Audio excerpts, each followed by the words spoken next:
it's a beautiful overlap is what that is. It's one of those rare occasions where you can change the car, but it's not really, you didn't really change the vehicle. You just changed just how it looks, like the body in a sense.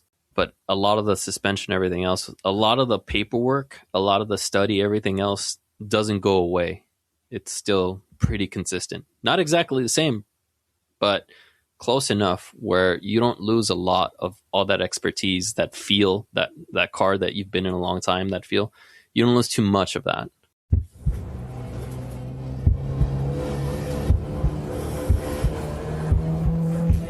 Green flag, green flag. Welcome to the Blind Apex Podcast, where amateur club racers tune in to get faster.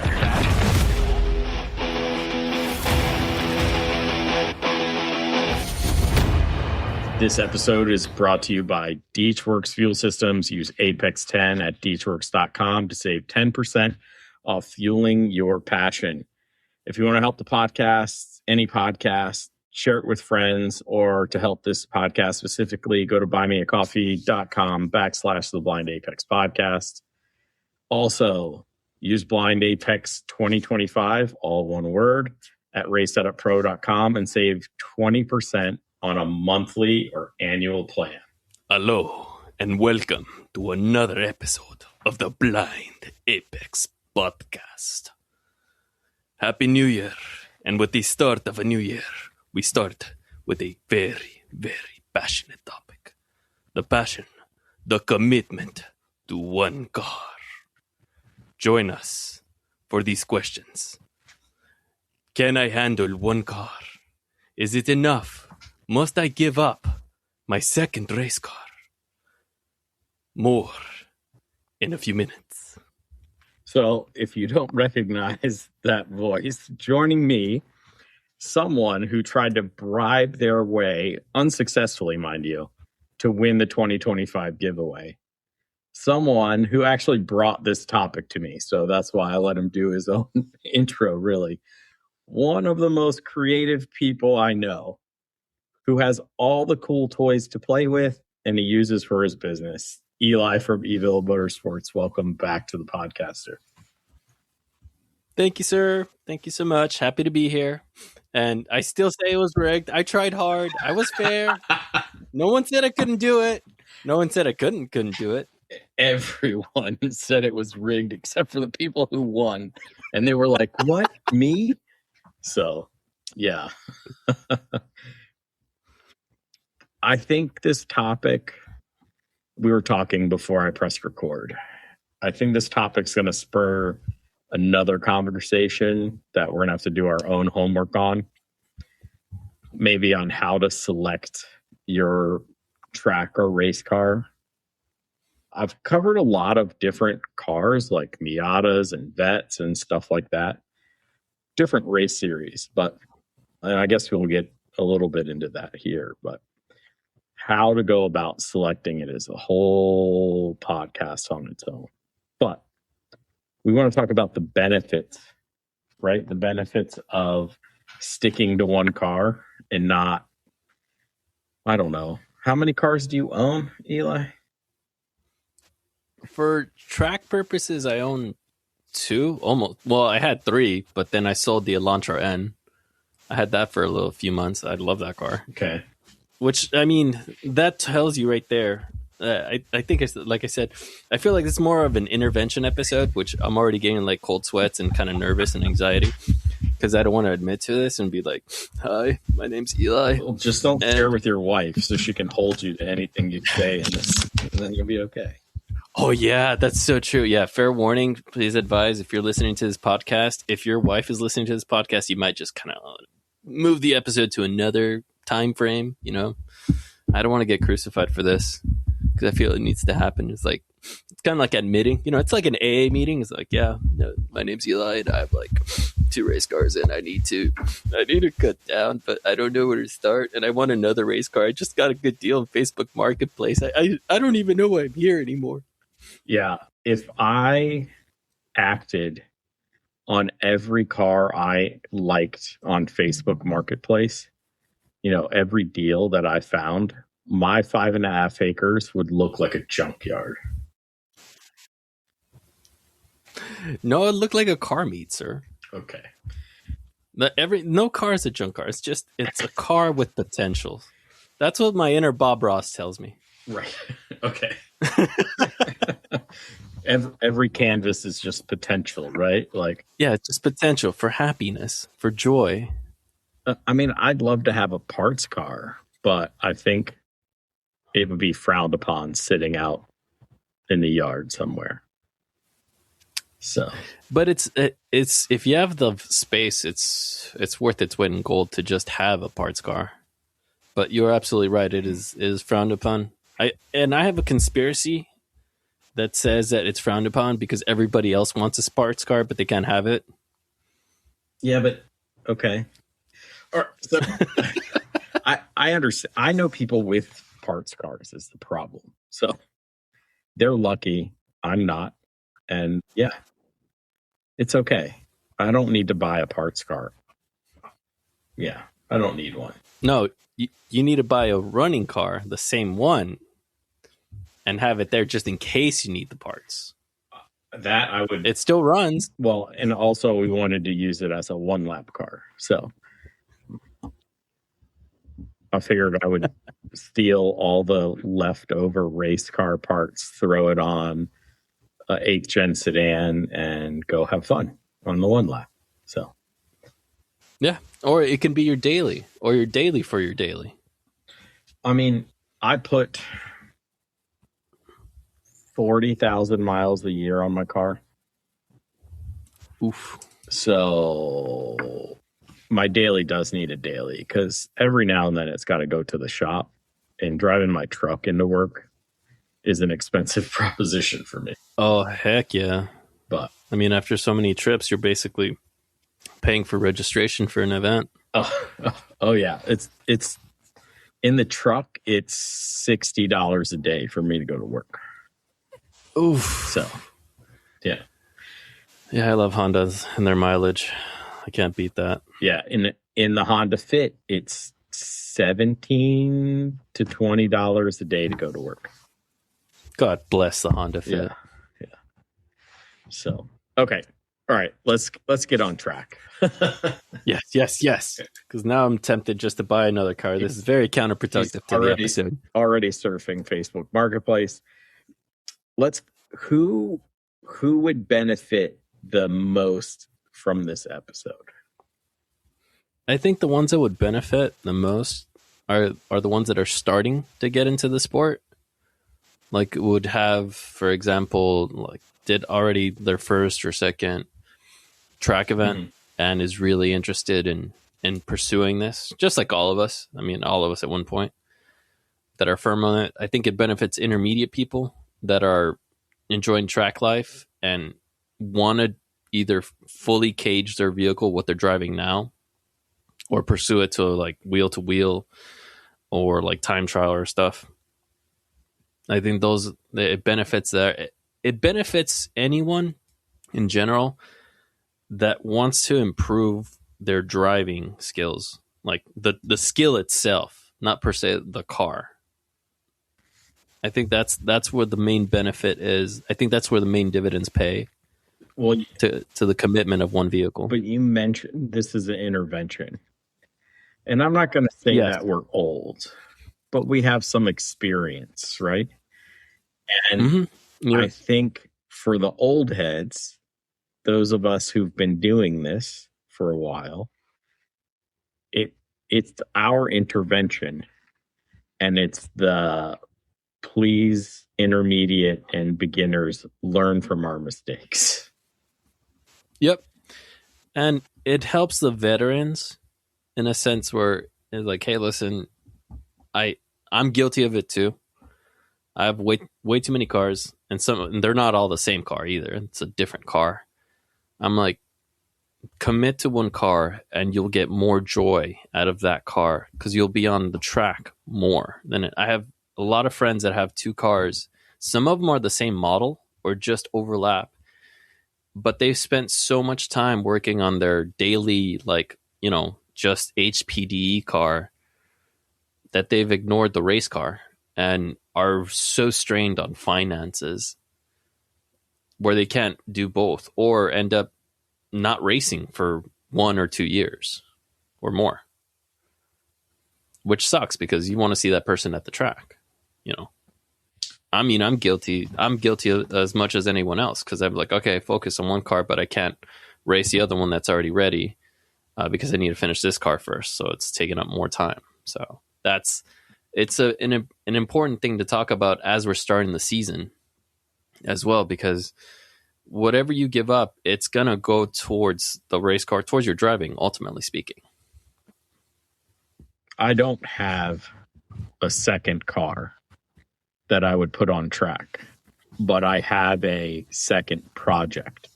It is also not a car, but the house doesn't count, sir.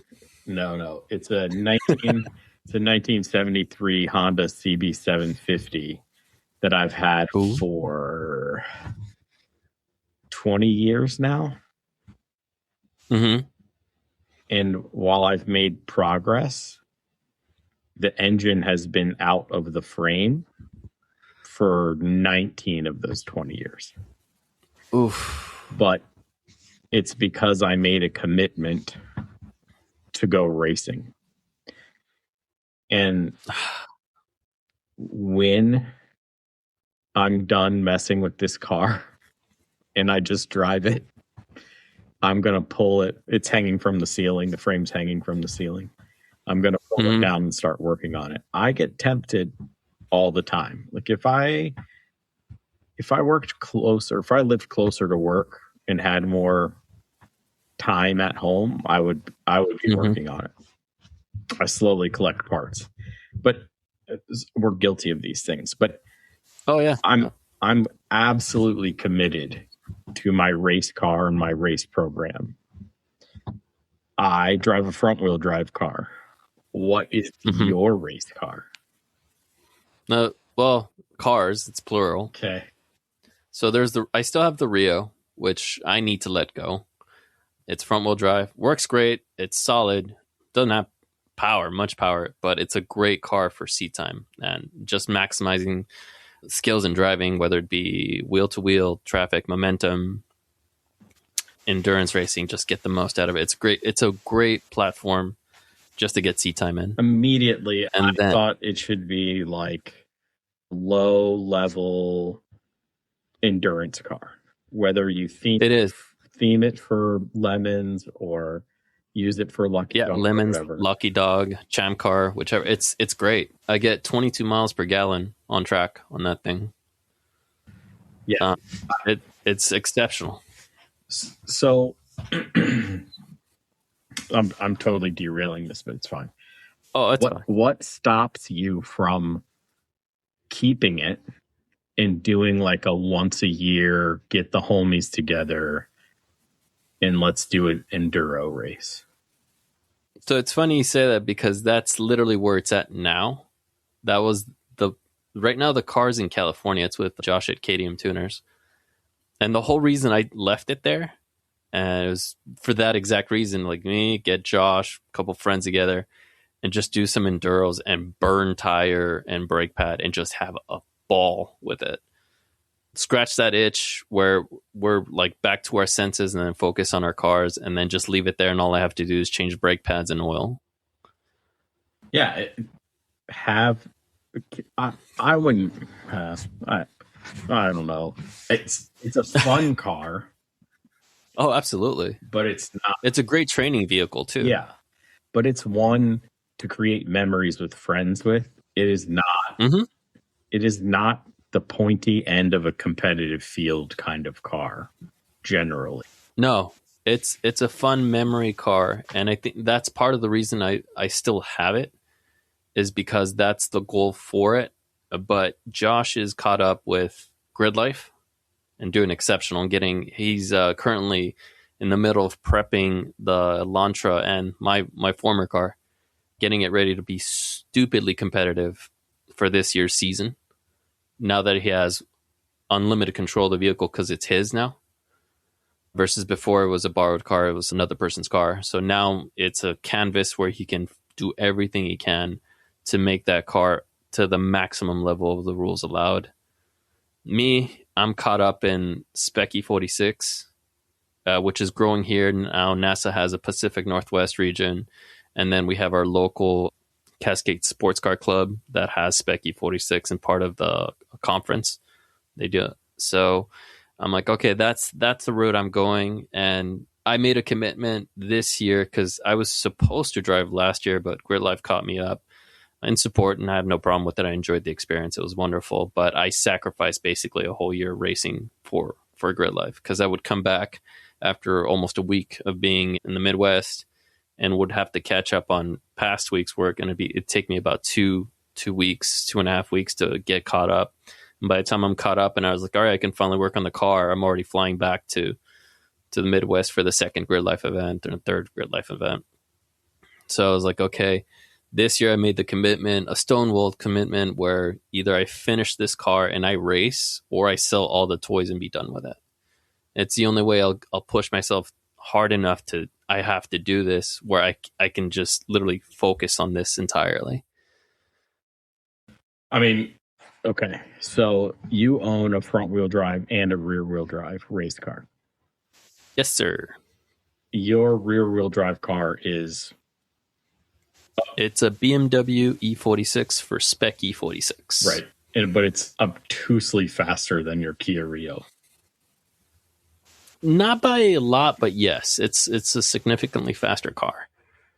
I mean, maybe I'm not giving enough credit to the Kia Rio, but I know what a Spec 46 can do. So, oh yeah, but it matters on the tunes and everything else.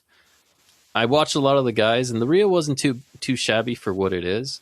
I'm not gonna say it's like 2-3 seconds slower. It's like 6 to 10 possibly, but the thing could scoot. And I think part of it is the weight, and the tires made a massive difference. Mm-hmm. So that's what it keeps it there. Okay. And the lack of power. So you're committed, but you're committed to the Spec 46, to this BMW. Let's say you are. I don't know if you actually are. I am. I'm committed. Unless someone buys it from me and gives me like a really nice check. Well, they then I'll just build another one. they tend to go for a good price. Yes, absolutely. Which to me means they're not cheap to build, but they can be done affordably. They can be done affordably if you possess 8 out of the 10 things needed to make it affordable, which I because of what I do in the business, I do. I can build the own cage, saving me several thousands of dollars. I can machine my own bushings, saving me a lot of money. Obviously, the labor, you do your own labor, which is great. But I rebuilt the engine myself. Currently right now, I'm in the middle of putting on a limited slip differential. So I'm basically bought another diff, taking everything apart, bought a cause by myself, and then doing all the install assembly, just the assembly part myself, which puts me about like $2,000 to $3,000 ahead. When last time I looked to have it done by Diffs Online, a professional service, they do great. I just didn't want to pay the extra $2,000 to $3,000, which that can go to tires easily. And then take a gander at it myself. That way I understand how the machines work. And if I have to do any tuning to the limited slip myself, I'm able to do it without fear of messing something up or an adjustment and not being able to go back and do it. Yeah, you're more adventurous than I am, but it's come at a price. I'm not saying it hasn't. Like that, if that diff if I would have just paid it, I would have been racing 2 years earlier. Yeah. So it did come at a cost. And then there was also the whole fiasco between the tires on top of that, because the E46 guys couldn't go with the new Toyo R because they couldn't get it. And then Hoosier got involved, and now they're the spec tires. So I'm like trying to wait till the dust clears. And I'm like, what's the certain tire that I just have to buy and move on with? Right. So what? But that's another tangent. So you've committed to this car. What do they normally go for? If you're not building and buying, what do they normally go for? Like already turnkey done, or just stock, completely stock? Okay. Well, there. Let's talk about a stock. What are you getting stock E46s for over there? Because I look at them all. Right now, they've gone up in price, and they range between 3 to 5 Okay. for something that's somewhat okay. Okay. That's the same on the East Coast. So three Yeah, 3 to 5 they've grand gone up will get you like a 330i manual running. running. Paint's pretty good considering like they don't have the same problems that Hondas do. They don't turn pink generally, so they're red. I'll be honest with you. I would take a pink Honda over having to take the whole subframe apart and then have install and weld subframe brackets so your car doesn't break in half. Okay. There's a lot of commitment that you have when you go to a Spec 46, but The investment is steep. And that's why I said like a lot of people are paying like $1,000 just to have that one service done, which is reinforcing plates. But once it's done and over with, the car is phenomenal and it's a great vehicle, which falls in line with the subject of committing to the car and the philosophy of the commitment of one car, which is basically to improve your driving skill. That's why I like a spec car, whether it be a E46 or a Miata or what Honda Challenge car. I mean, just one thing you're set a hold of and then just commit years to that. And I've seen cases where that's come into fruition where people have become exceptional drivers because of it. yeah, so you're in a Spec series. I'm technically in a balance of power series, but I think they've done pretty good at keeping all the chassis and all the engine combos competitive with each other in H2. So they've done a good job with that, I think. And it hasn't been easy. Like Honda will make a new motor just for the heck of it. And they got to figure out where to put it, right? So Right. but I'm committed to it because I like to tinker, right? And that's a beautiful thing. I think when you did a great example of tinkering and just the overall quality of committing to one car, whether it's different vehicles, but it's in the same racing series, at least some limitations are there. But you look at Catil and his Honda, and you did an episode earlier, and just the details of what he's done over the years to that vehicle to get it to compete on par with a Corvette and GLTC. And you look at his driving. His driving is beautiful. It's so well done, so calculated. The strategy, the movements, everything. It's watching a master at work, in my opinion. Well, and he's been able to tailor this car to the rules and to his style of driving, right? Mm-hmm. And that's the benefit, right? He's stuck with, I mean, he had two Hondas, right? And he talked about it. He had the hatch. When he crashed the hatch and he built the sedan, he was like, I want to build exactly what I want. I learned so many lessons and they could transfer, right? Hatch to sedan. Aerodynamically, they're different. Under the suspension geometry part, which he's really a nerd on, is different, right? Or not different. It's the same. So under the car is basically the same. And so he's able to apply what he learned in the old car to the new car, and it's essentially the same. Yep. It's a beautiful overlap is what that is. It's one of those rare occasions where you can change the car, but it's not really, you didn't really change the vehicle. You just changed just how it looks, like the body in a sense. But a lot of the suspension, everything else, a lot of the paperwork, a lot of the study, everything else doesn't go away. It's still pretty consistent. Not exactly the same, but close enough where you don't lose a lot of all that expertise, that feel, that car that you've been in a long time, that feel. You don't lose too much of that. So I think that transition is rather beautiful. But I mean, looking at his driving, that tells you how much he's committed to that one car, the commitment to one car kind of deal. Yes. So I started in an EM1 Civic, and now I'm driving a FG2 Civic, and they are completely different. I was in a B series car with double wishbones. Now I'm in a McPherson strut car with K series. So they're completely different. Yeah. Learning curve was completely different. The only thing that I was able to transfer over, to be honest, well, I transferred over like my fire system. I transferred over the wing on new uprights, but the processes, the commitment I put into my race program transferred. None of the data applied.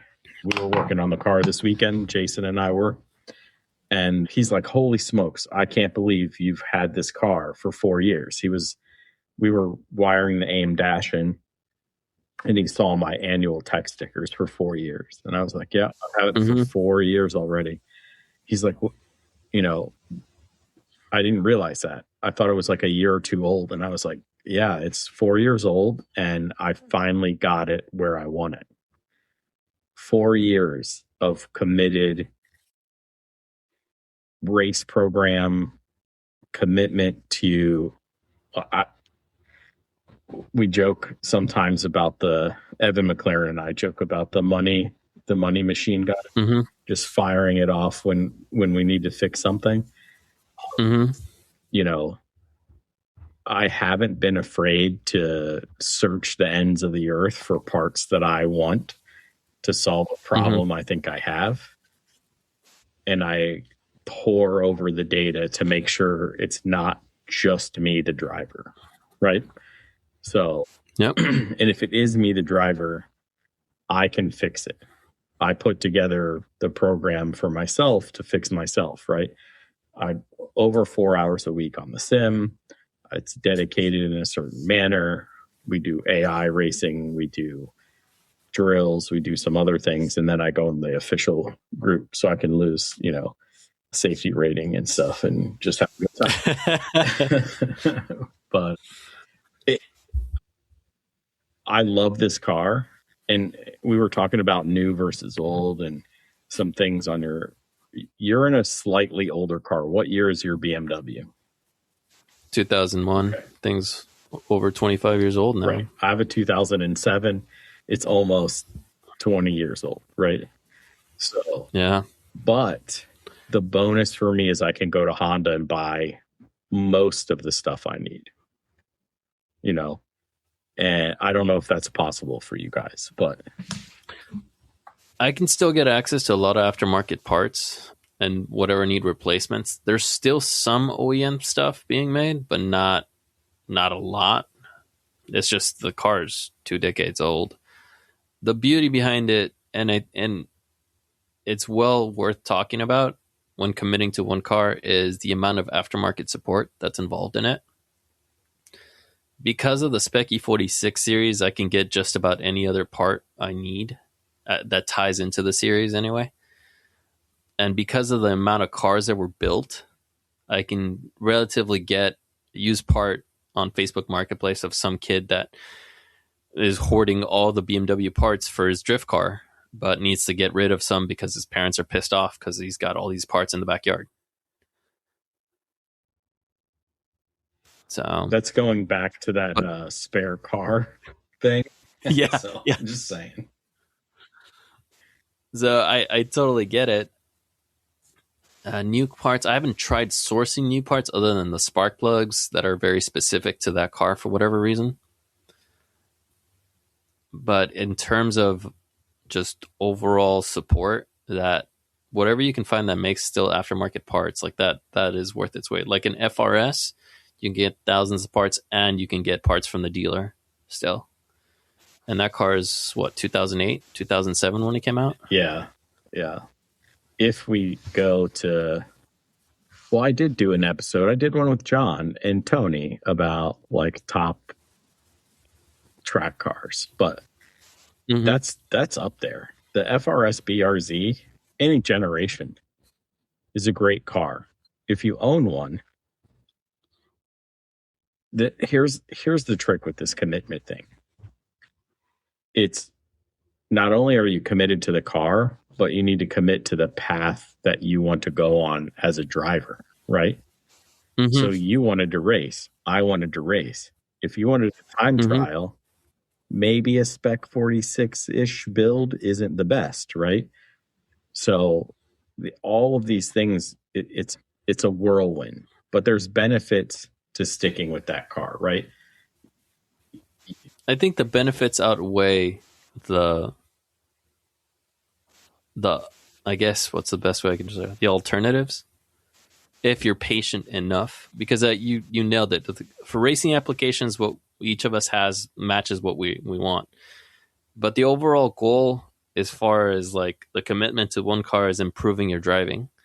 Like you mentioned, so you mentioned that you had a car previously, and then took 4 years to get the car where you want it now, the new one you got, right?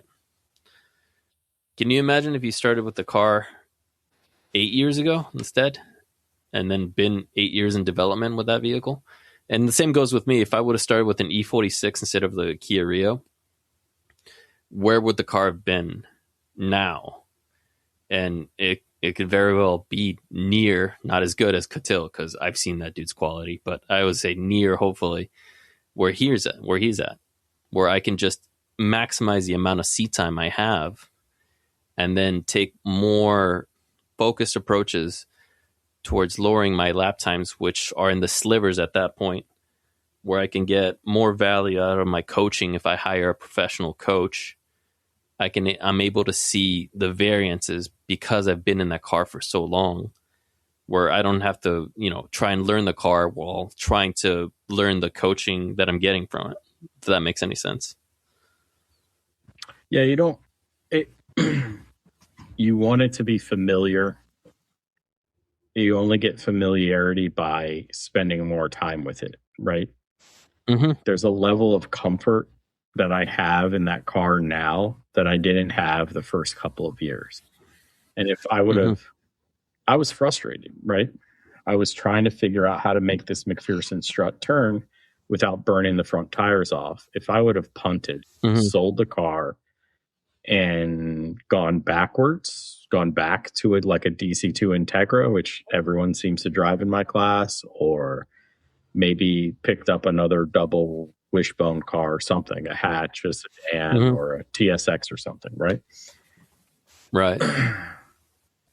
I may have been able to apply the things I learned from that car, but one of the goals that we talked about, my wife and I talked about, was being able to get parts. And I wanted to keep doing this. I want to keep doing this for another decade. And I don't see a 30-year-old Honda having easy to get parts for the next 10 years. Oh no, absolutely. That is a very fair assessment. Right. And so we have a talking point about, or several, about finances, right? That was a financial decision we made.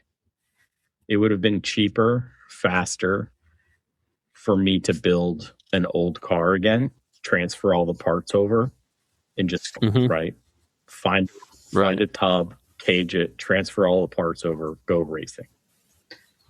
Right. But financially, it didn't seem like a good idea, right? I started a new build, but now I'm committed to this build. And what I did do when I committed to this new build was determine a long-term strategy for it, because staying in one car is important. So you took the veteran approach, though. You already knew what you wanted, and you understood the commitment level it needed to be to get it where it's at. Yeah, I mean, if you want to race in NASCAR, don't buy a Miata. You're in the wrong area, right? Like, absolutely. If you want to race in Honda Challenge, don't drive the BMW, right?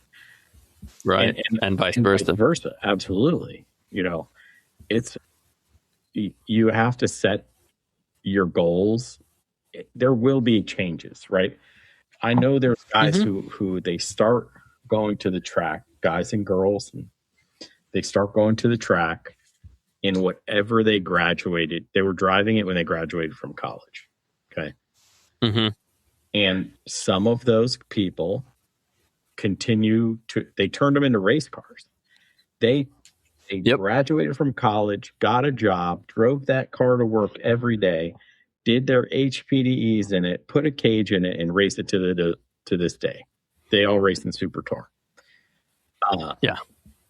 ST. Yeah, ST. It's the catch-all, right?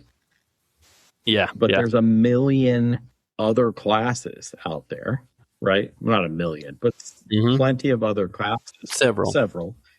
And they have just as committed racers. So at some point, Mhm. my buddy Brian, he owned, he had a Miata, STI, S2000. He's now in a 9th gen Civic. Like, he's had a lot of cars. Whew. Yeah. Fun cars too. They're fun, but he's now learning that he has to put a lot of work into this 9th gen Civic, right? It's not the Mhm. same as before. It's not, and there aren't a lot of them that have been put out there, right? There's not a lot of people to tell him what to do. Yeah, it's hard being, like, in a sense, kind of like the pioneer when it's a new car that has no support, no one else is doing it, or very few. Right. I mean, I went through it with the Rio. There was no support. I just had to figure things out. So I totally get that. Yeah. But financially, racing is a poor decision, right? Like, We won't talk about that, but that's a whole nother. but like, once you commit, when you have one car and you keep working on it and you set your goal to whatever it is, ST, Spec E30, Spec 3, Honda Challenge, GLTC, Mhm. GLGT. Maybe you don't want to race wheel to wheel. Maybe you just want to do time trials. So you're doing Club TR, or you're doing TT5 or 6 or 123 TTU, whatever it is. Okay. Mhm. Once you commit to that car, over time, that car technically becomes cheaper. Yep. It's the finances start to level off after a certain period of time. Right. It's runtime, it's lifespans of engines, transmissions, things like that. But Mhm. it's pay for your track time, pay for your fuel, pay for your tires and pads, get the consumables and be done. Right. No, I agree. I think, but it feels like, and I'm guilty of it as well, I've had plenty of friends that do the same. It feels like the frustration kicks in once they plateau, whether it's a jump to another car. And I think that catches a lot of us. As far as, like, it's frustrating, I can't get any faster, and they've done enough to the vehicle where, like, they don't want to do any further unless it turns into a full race car. And so they start moving and thinking about another vehicle. And I think that's where the seat time starts to dive, because now you're worried about another car getting another car ready for the track, and then there's less seat time overall. And I think that's part of the reason why, if you were to stay with that vehicle, apart from the build or spec series, on the plateau area, I think that's where you start having to decide on the commitment. And I think that's when it fluctuates, like when people waver, so to speak. But you know what I mean? I know what you mean. It's if you hit a plateau, but you're winning, the plateau doesn't mean anything, right? True. If you hit the plateau and you're in the middle of the pack, but you're in a balance of power class that's done well, or a spec class, then it's you. Oh, absolutely. And then you have mountains of data to sit down with, whether it's with a coach, whether it's with friends, whether it's with something, to find you that time. I know the plateau is dangerous. Okay. Mm-hmm. You're correct. That's when people go, I don't want to do this anymore. I want a new car. There's a plethora of reactions to the plateau. I've been Yeah, that's one. I've been there too. And I've seen other friends go through it as well. And I think they start going by and then doing other things that won't benefit their driving as much. Like they'll get a more aggressive tune to get a lot more power for a faster lap time, so to speak. But I'm like, yeah, but maybe that's not there yet. right. Or they go down the slippery slope of built engines or super sticky tires, yeah, I mean, the purple crack, yeah. the forbidden fruit, the grape tires. The forbidden fruit. I mean they're handing them out now. NASA wasn't a huge on them, and now they're all over the place. So Yeah. They even, Hoosier already made their own Spec Miata tire. yeah.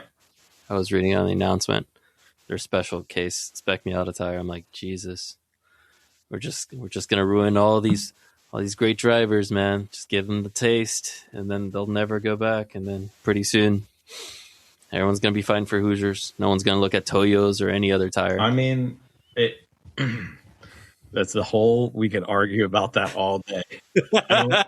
When you're not allowed to mention Toyo on this podcast, you know, and ruining things because they did it to themselves. Okay, that's all I'm gonna say.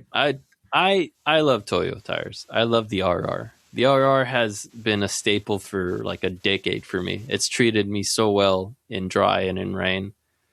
In the Rio, I did exceptionally well. So I wish Toyo the best. I really do. I don't understand how they repeat themselves, but history. I'll blame corporate. Yeah, I mean that's easy, right? Bean counters are easy to blame for all of this, but essentially, if you hit a plateau, it's not the car's fault, usually, right? Mm-hmm. But we all make those excuses, right? If you hit the plateau, have you ever bothered to take your tire temperatures and pressures? Do you set them accurately before you go out? Like there's things you can do that are worth time. That's not free, but I know people who have aim solos in their vehicles and they're a lap timer. They've never looked at their data. Mm-hmm. Have you looked at data? They don't review it. Right. Never. Yeah. Not even after the event. When I had They just cared about the time, but they didn't really bother to read the data. Correct. So if you hit the plateau, don't get discouraged. And to be honest, you're going to know that you got faster if you just kept driving the same car, right? If I Absolutely, and that's good. Go ahead. If I sold my Civic to buy a Corvette, first my wife would die, but two, I'd probably drive the Corvette as slow as I drive the Civic, I guess. There's some inherent speed to the Corvette, but I'm still going to lack as the driver, right? Yep, it's faster driver versus faster car case in a sense. Correct. And so committing to the one car really lets you work on yourself as the driver. It lets you refine your processes that will help you get faster. Trackside processes absolutely work.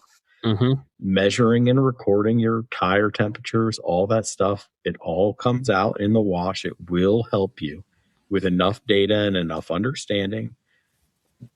I mean, if you wanted a quick fix, for example, you can have a pro driver, someone at the track that you know is like an exceptional driver, and have them drive your car for 2 laps. See what lap time they pull out. If they're 2 seconds faster, you know for a fact that it's not you. I mean, it's not the car. Sorry, it is you.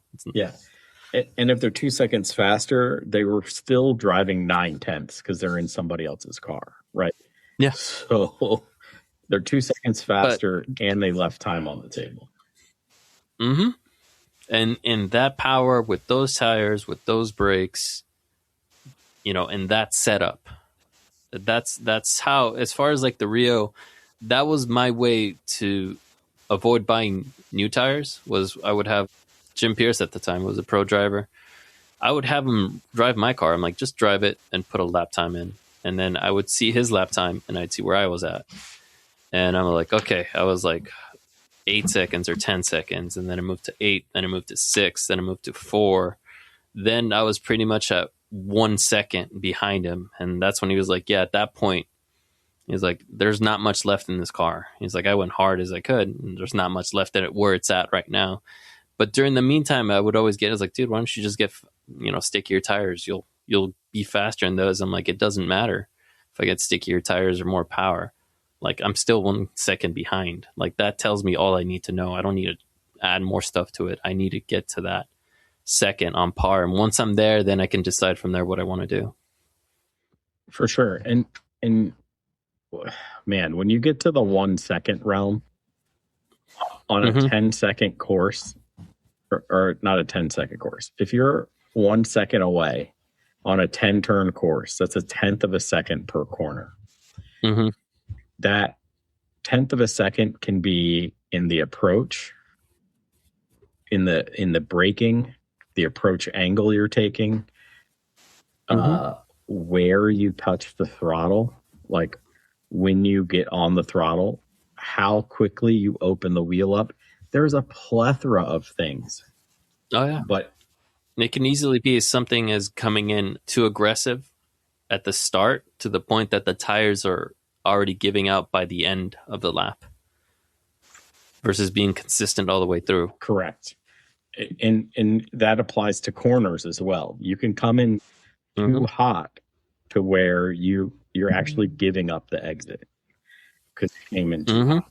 So, and if you're doing that on the corner that enters the straightaway, you're having a problem.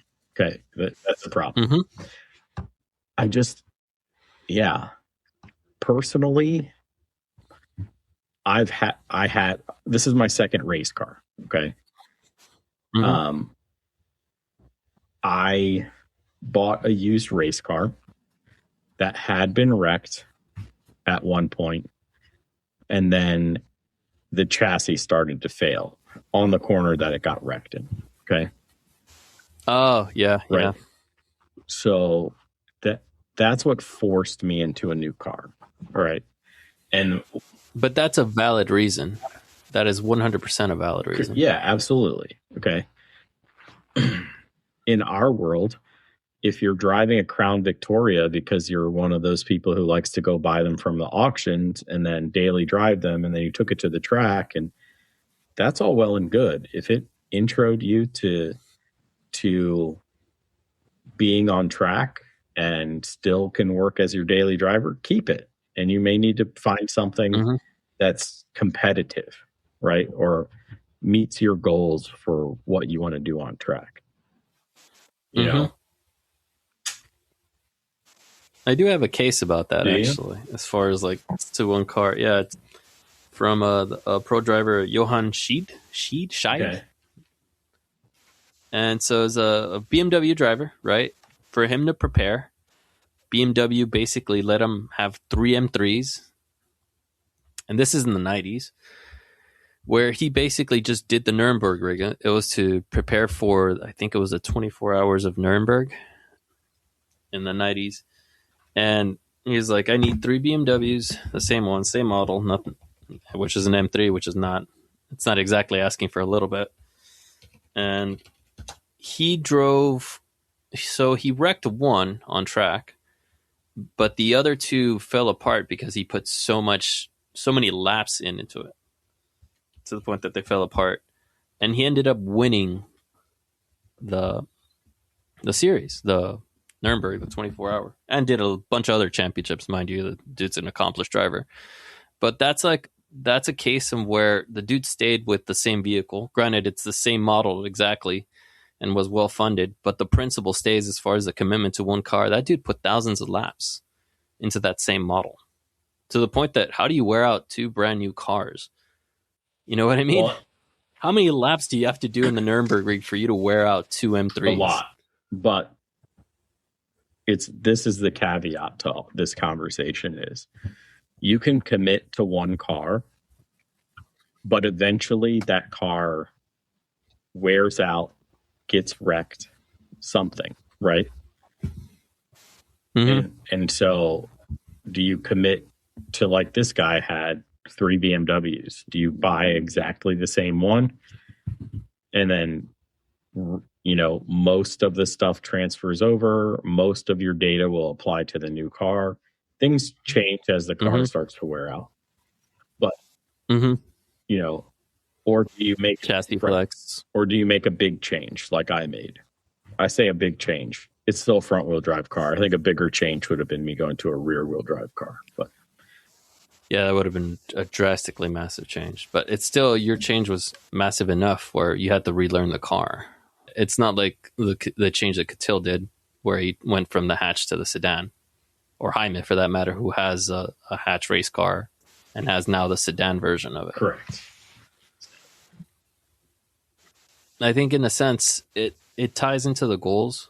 Like me personally, if I'm in a race series like Specky 46, I'm limited to that car. If my car wears out over time, am I going to jump into another race series, or am I going to stick to a car where, you know, I maximize as much as I could, where I can focus just on my driving and my driving alone? I mean, well, so the Spec 46 can still run an ST, right? Just like my car can run an ST. The catch-alls, right? That it can run in.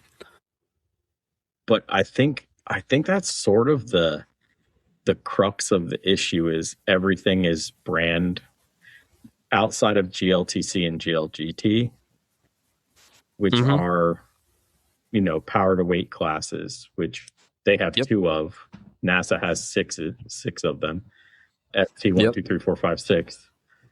So, you know, the rest of them are brand and usually model specific. So, yeah, that becomes a challenge. You got to figure out what you're going to commit to, and then know when that car is done. I mean, I wouldn't build a spec Miata right now.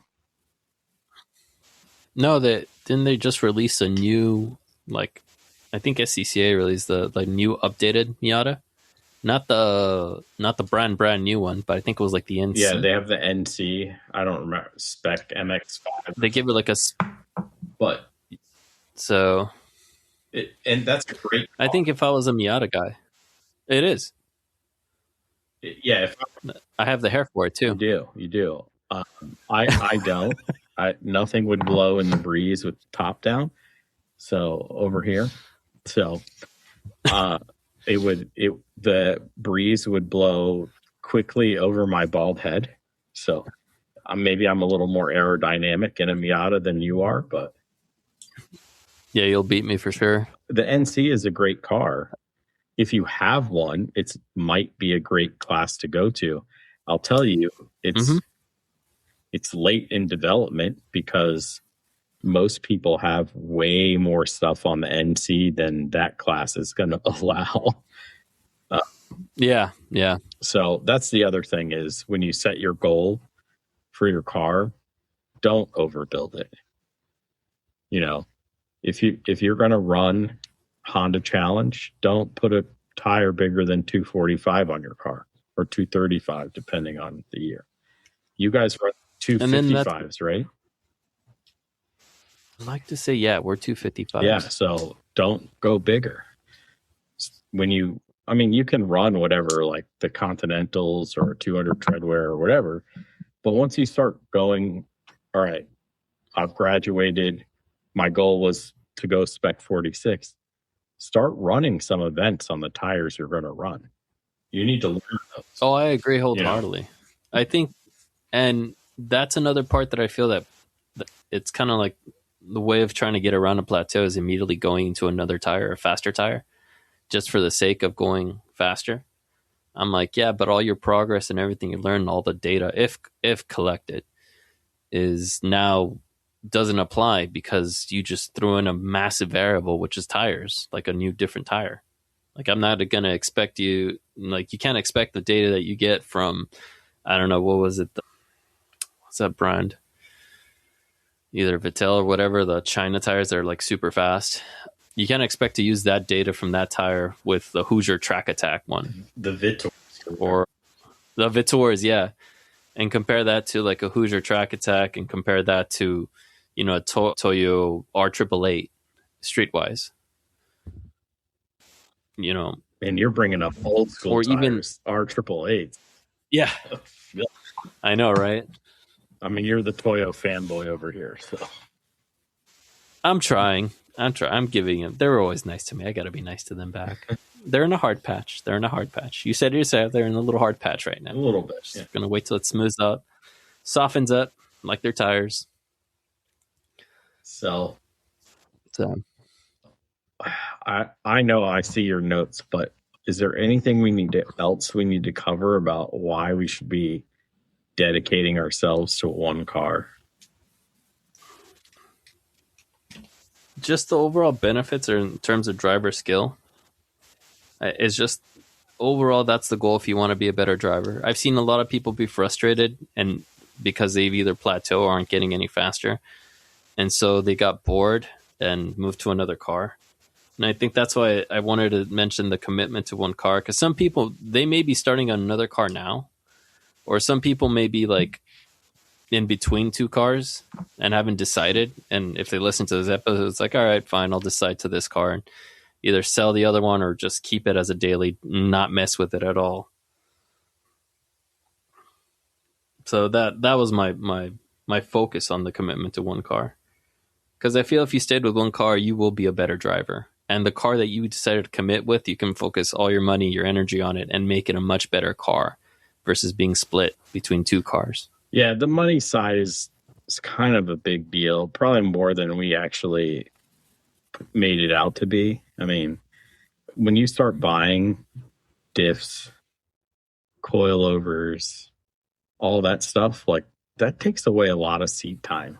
You know, a set of coilovers, good coilovers, will eat up multiple events worth of seat time, right? Oh, absolutely. You're talking about like $3,000 to $4,000 easy. You haven't been Penske shopping lately. They're pretty expensive. I said easy, $3,000 to $4,000 easily. But I mean, like an OS Geiken's going to set you back $1,500. That's one weekend somewhere, you know. The Cos diff is like $2,200. See? 18 to 2,200. Right. So think twice before you pull that trigger. I know I want to swap an RX-8, you know, mostly for a street car, but I don't own one because I want to be the best race car driver I can be. I have these dreams and aspirations, and I talk smack about I'm going to do this and I'm going to do that sometimes. But in the end, I refuse to let it take away from my race program.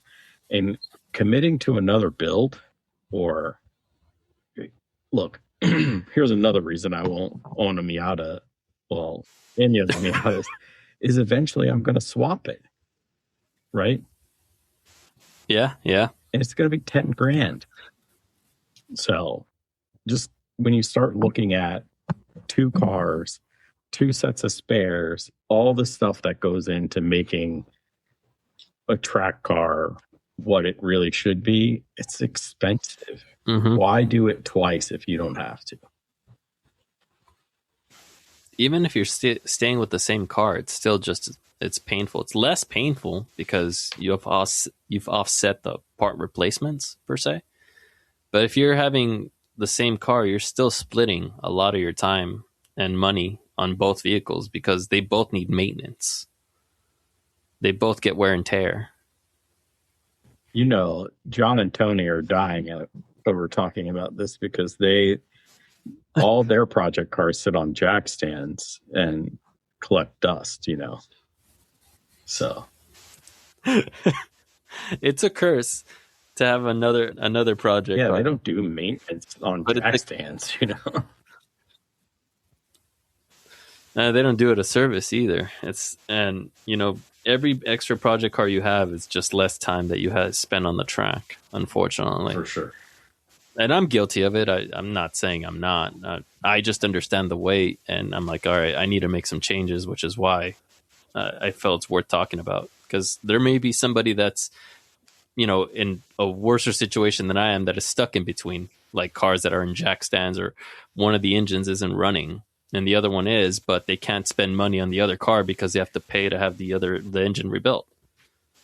Your costs are that limited. You're that strained. So now both cars are just sitting. Yeah.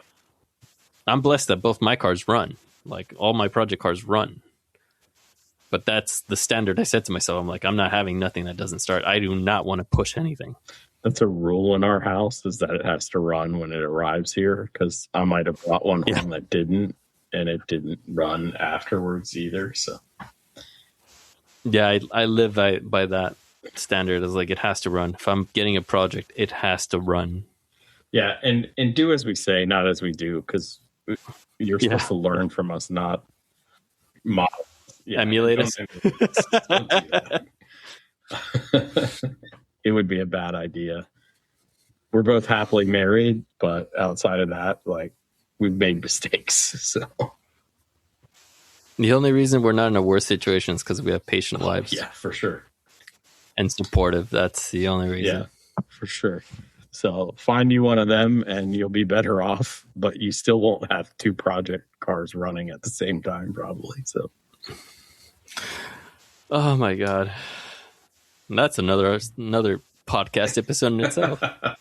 Finding the track wife in your life. Oh no. I actually want to get all the Honda Challenge wives together in the RV trackside, pump them full of like mimosas and wine. Hell yeah. Real Housewives of Honda Challenge. Yeah. Coming soon. Yeah, that's got to be an episode in there somewhere, right? So the problem is my trackside episodes never turn out. The last one I did, a thunderstorm rolled through in the middle of it, and there was so much ambient noise that I couldn't wash it. So, yeah. Anyway. You have to borrow an RV for that. Yeah. Well, you'll need the cameras because we're all going to want to see the drama and the reactions here. Oh, no. Yeah. The problem is I need to keep the bleep handy because they're going to get salty. So. Oh, yeah. You're going to have to redo that episode. But, man, I'm telling you, if you do that episode, don't be surprised if it becomes, it takes off and, I see you in ESPN or something. No, it'd be more like Jerry Springer. Are you kidding me? But, all right, Eli, is there anything else we need to cover, sir? No, I think we just about covered everything we needed to cover as far as that. I hope this helps making a decision to everyone listening, and thank you so much. I hope so. And we have to do this segment for 2025. Are you ready for this? Oh, all right. Let's do this. 2026. Why am I saying 2025? Oh, I thought we were doing a recap. 25. Perfect. I'm ready either 2026. ABS or no ABS on your race car? Oh. I'm going to go with ABS. Okay. So you're the first person this year to say ABS. Everyone else says no ABS. It makes you a better driver without it. So. Oh, it does. I firmly believe it does. Okay. But when you're in rain situations, practice gets expensive. Yeah, it will. In dry, I'm all for it, but in wet, once it locks up, man, pucker up. So here's my follow-up question. First time I've gotten to ask this. Are you stand on the ABS, or are you like a ease into the ABS if it's going to lock up? I ease into it, and as soon as I feel a pump, I back off immediately. Okay. I'm going to chart all of this, hopefully over 52 plus episodes this year. I can get enough data together to. Oh, I'm looking forward to the year-end episode. You better put that data. I'm gonna do all the data. I'm gonna recap it. So. Oh, if you can do that, if you get a bunch of different information and then just mention at the end of the year, that'd be so cool. Stuff like that. Like, do you use both hands while racing, or do you shuffle steer or just fixed steer? Evan McLaren just went crazy. He hates the shuffle steer. And look, this my favorite pastime. He's at Big Mac VTAC. If you find a race video where the race car driver is shuffle steering, tag him in it so he can see it, because it makes him so happy. Well, didn't two like Formula One championships, didn't one win in shuffle steer and the other one does fixed steering? I don't know. I know. I read it. I think it was in Derek Daly's like Race to Win, the book, because I remember reading that. And there was two cases of whether it's like one shuffle steers and one fixed, so it just matters what you decide is a better fit for you. Yeah, Evan's really adamant that shuffle steering is not for anyone. So, and I don't disagree. Maybe it's we're front wheel drive biased loons, right? So we don't get the whole drifto rear wheel drive life. And yeah, if your car's set up well and you're entering the corner well, you don't have to move your hands on the wheel. Essentially, the only time I'm shuffle steer is when I'm pulling into my paddock spot. You know, you guys are gonna hate me. I shuffle steer. Well, don't. And then I have one hand hovering on the steering wheel. I don't firmly grip it because I can't get enough feedback off the steering wheel. That if I use both hands, I over yoink the thing versus me just having one hand hovering there and just slightly touching. I can get enough feedback to know what the tires are telling me. Okay. Okay. It's weird. I don't promote it. I've been crucified by my mentors, by racing friends. They're like, both hands on the wheel. You're like, stop. And they just see me just cruising through and just kind of throwing the car a little bit sideways and just rotating it and just having fun. Do you have a force feedback steering setup on your sim rig? No, I'm looking to buy one, actually. Okay. I'm going to get the Moza R12 that I guess does like 12 Newton meters of force or something. Yeah, 12 Newton. Something I can fight with. I have the Alpha Mini Sim Magic, and I set it all the way up to 10. And now, mind you, I'm using a formula wheel to teach myself to stop shuffle steering. So, but if it rips out of your hands in a wreck and it's set on the high Newton meters, it could break a bone. Oh, I've seen images. I mean, they have like the R16 or R20 or R22 that does like 22 Newton meters. Like, no, just 12 is fine. 12 is totally fine. I think I run at 8, to be honest. But yeah. Anyway, yeah, don't shuffle steer. Just don't do it. I'm trying not to, but it's just a habit. It's a bad habit. If you have bad feedback from your race car, do you have electric power steering in the car? Yeah, that's why. So the Rio had electric and the BMW has power steering, but generally I get more feedback on the BMW, but to me it doesn't feel like it's enough. Yeah, you're going to have a problem sim racing, by the way.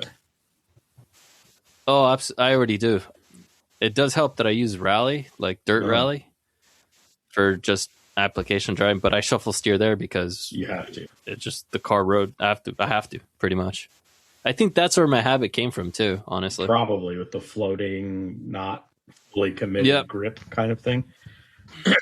Yeah, because you have to let the steering wheel talk, and then you just do your adjustments, and you're always like just shuffling away and not sawing at the wheel. Yeah, that's probably where you learned it. And then my aggressive driving does that too. Yeah, of course. Like I'll throw the car in to get it to rotate, and I immediately have to correct it. So it's on catching the wheel half the time. Okay. I'll be interested to talk to you when you get your setup done, so you can see what I've been doing things to try to learn how to feel the imaginary tires through the steering wheel. on the sim. Mm-hmm. And it's been helpful, but challenging. So everybody's like, feel the tires kind of thing. Try it on a sim. You'll be overly sensitive. So the only time I've had an instance of where I can quote unquote feel the tires, I was at SEMA. They were rocking the Moza. I think it was the R9 or R10 or whatever. It was a steering wheel. Felt great, but that wasn't what made the difference. The one made the difference was the pedals. They had like the pressure sensitive, like pressure feedback pedals. And more importantly, they had this thing called the butt kicker, which basically like kind of like shakes or vibrates the rear seat. Yep. So between those two, that made massive difference. Like, all right. And I started seeing my lap time and everything else just get progressively faster and faster and faster because I was starting to feel, I was like, all right, I'm starting to get it. This is what I want. So I have haptics on my pedals, the vibration pieces on my pedals to give me feedback. I don't have the butt kicker, but I definitely have that. It helps under braking, but it doesn't help as much accelerating. So the steering wheel is it. I'm afraid to put a butt kicker on it. I want to, but anyway, we're digressing again. So, yep. All right, Eli, you have a good one. I appreciate you coming on, and I'm sure we will speak soon. You always come up with an episode, and why not record with the person who came up with it, you know? Oh, you're too kind, sir. I do what I can. I want to make sure that everyone makes better decisions than I do, so I'd like to share such info. Yeah, for sure. Thanks, man. Thank you, sir. Thank you, everyone. Good night. Until next time, keep working on yourself, keep working on the car, and let's get faster.